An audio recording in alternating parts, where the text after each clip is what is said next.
Hello everyone, how are you? कैसे हैं आप सभी? आई होप सभी अच्छे होंगे। मैं प्रतिभा आप सभी का स्वागत करती हूँ अपने चैनल संभव पर। और आज जो हम टॉपिक आप लोगों के लिए लेके आए हैं वो है मौर्य कला। आज हम मौर्य कला के विषय में बात करने जा रहे हैं, तो आइए शुरू करते हैं अपनी वीडियो। मौर्य कला की अगर हम बात करें तो मौर्य कला के दो रूप हैं। एक है राजकीय कला और एक है लोक कला। राजकीय कला और लोक कला में क्या अंतर है? राजकीय कला यानी जिसे राजकीय संरक्षण प्राप्त था, और लोक कला यानी जो वहाँ के आम लोग बनाते थे।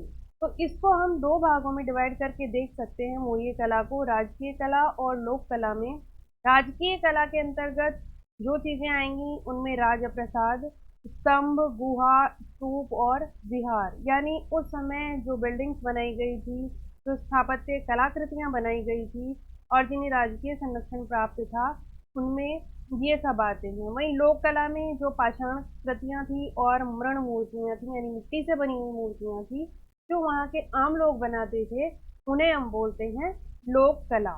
राजकीय कला को अगर हम समझते हैं तो राजकीय कला में सबसे पहले आता है हमारा पाटलिपुत्र और उसका राजप्रसाद। राजप्रसाद यानी वहाँ का जो राजमहल बनाया गया था, इसके विषय में काफी कुछ कहा गया है। यूनानी लेखकों ने पाटलिपुत्र का विस्तृत वर्णन किया है। स्ट्रेबो के अनुसार पोलीब्रोथा यानी पाटलिपुत्र गंगा व सोन के संगम पर स्थित थी। इसकी लंबाई 80 स्टेडिया और चौड़ाई 18 स्टेडिया थी। स्टेडिया यानी उनके यहाँ जो नाप की इकाई मानी जाती थी। इसका आकार समानांतर चतुर्भुज के समान था। नगर के चारों ओर लकड़ी की एक चार दीवारी थी। उसमें 64 द्वार और 570 बुर्ज बने हुए थे। इस नगर में चंद्रगुप्त का विशाल और भव्य राजप्रसाद था। पटना के समीप बुलंदी बाग और कुम्भलहार से लकड़ी के विशाल भवनों के अवशेष प्राप्त हुए हैं। इन्हें स्कूनर ने खोजा है। ये क्वेश्चन पूछा जा सकता है कि वो किसने खोजा है, तो स्कूनर ने। बुलंदी बाग से नगर के परकोटे के अवशेष और कुम्भलहार से राजप्रसाद के अवशेष प्राप्त हुए हैं। परकोटे की लंबाई 450 फुट तक है। फाहियान ने इस राजप्रसाद को देव निर्मित बताया है। मेगस्थनीज और एरियन ने कुम्भलहार से प्राप्त 80 स्तंभों वाले भवनों को फूसा और एक बतना के राजमहल से भी श्रेष्ठ बताया है। वर्तमान की अगर बात करें तो वर्तमान में इस राजप्रसाद के केवल हमें खंडर ही दिखाई देते हैं, यानी किस प्रकार का उस समय राजप्रसाद रहा होगा और कैसी बिल्डिंग रही होगी, इसका अनुमान हम उसके अवशेषों से लगा सकते हैं कि वहां से जो हमें अवशेष प्राप्त हुए हैं, ये चित्र में आप देख सकते हैं। इसके बाद अगर हम बात करें तो दूसरा जो प्रकार था वो थे स्तूप। यानी स्तूप का सर्वप्रथम उल्लेख की अगर हम बात करें तो ऋग्वेद से प्राप्त होता है। स्तूप का शाब्दिक अर्थ होता है ढेर या धुआं।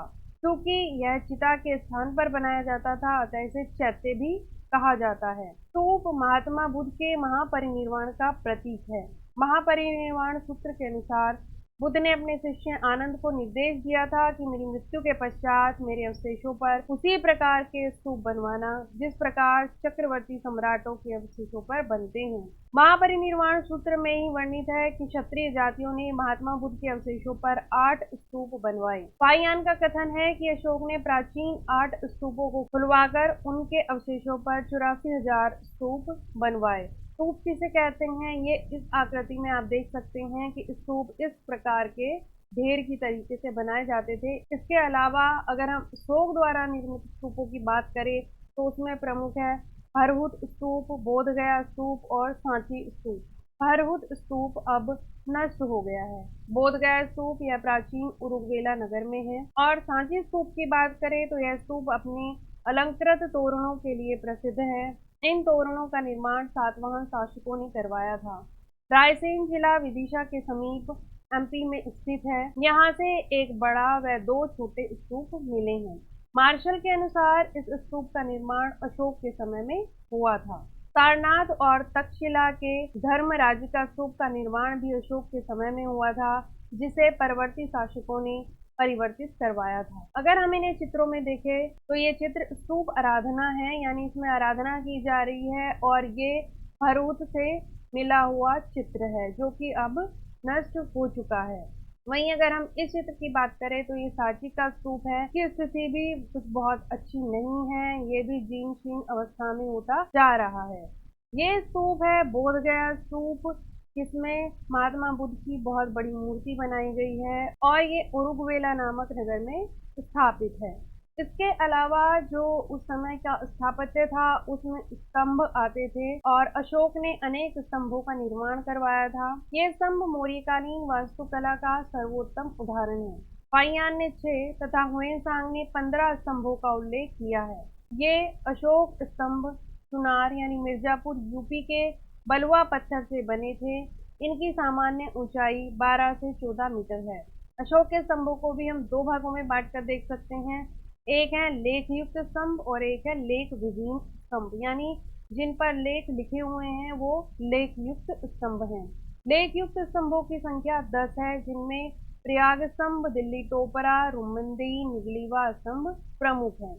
वहीं जो लेख विहीन स्तंभ हैं उनमें कोसम यानी कौशाम्बी स्तंभ, बसाड़ स्तंभ जो अशोक का पहला स्तंभ माना जाता है, रामपुरवा स्तंभ इसके शीर्ष पर बैल बना हुआ है और संकिशा स्तंभ इसके शीर्ष पर हाथी बना हुआ है। इन स्तंभों के शीर्ष पर पशु आकृतियां बनी हुई हैं, जैसे एक सिंह, कोलूहा, डोरिया नंदनगढ़ और रामपुरवा स्तंभ पर एक सिंह विराजमान है।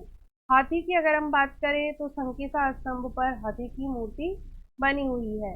वृषभ रामपुरवा स्तंभ पर वृषभ की मूर्ति है और 4 सिंह सारनाथ और सांची स्तंभ पर मिलते हैं। आप इन्हें इस प्रकार भी देख सकते हैं। अगर हम स्तंभों की बात करें तो इस प्रकार शीर्ष पर ये शेर की आकृति बनी हुई है। वहीं कहीं कहीं इस प्रकार हाथी की आकृति भी देखने को मिलती है। तो इसी प्रकार से उसके स्तंभों पर हाथी और शेर की आकृतियां हमें देखने को मिलती हैं। विहार की अगर हम बात करें तो अशोक ने पाटलिपुत्र में अशोकराम विहार एवं कुक्कुटराम विहार का निर्माण भी करवाया था। विहार जहाँ की बौद्ध भिक्षु निवास करते थे। अशोक ने कुछ गुफाओं का भी निर्माण करवाया था, जैसे ये लोमस ऋषि गुफा का द्वार आप देख रहे हैं और इधर बराबर की गुफाएं। ये गुफाएं भी उस समय के स्थापत्य को दर्शाती हैं। ये मौर्य काल की ही बनी हुई गुफाएं हैं। वहीं अगर बात करें लोक कला की तो मथुरा के परखम से यक्ष मणिभद्र की मूर्ति मिलती है। मध्य प्रदेश के ग्वालियर और विदिशा से यक्ष यक्षिणी की मूर्ति प्राप्त हुई है। बिहार के दीदारगंज से यामर ग्रहिणी यक्षी की प्रतिमा प्राप्त हुई है। आइए देखते हैं किस प्रकार की ये प्रतिमाएं हैं।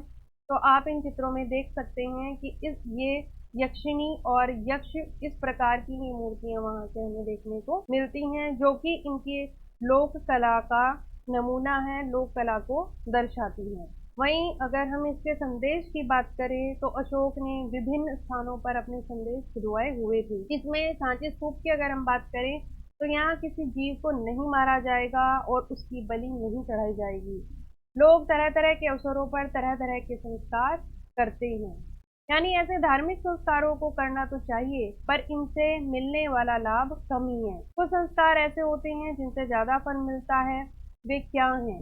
वे हैं दास और मजदूरों से नम्रता का व्यवहार करना, बड़ों का आदर करना, जीव जंतुओं पर दया करना, गरीबों को दान देना आदि।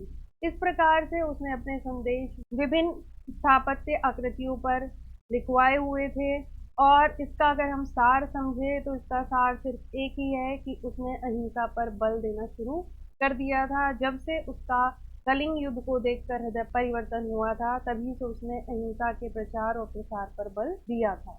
और उस समय की बहुत ही सुंदर कलाकृतियां हम देख सकते हैं जो स्तंभों पर निर्मित हैं, जो सांची के स्तंभों पर बनी हुई है, उसके तोरण द्वारों पर बनी हुई है। तो आई होप ये वीडियो आपको अच्छी लगी होगी और आप हमारा सपोर्ट करते रहिए। Please like share and subscribe our channel. Thank you so much.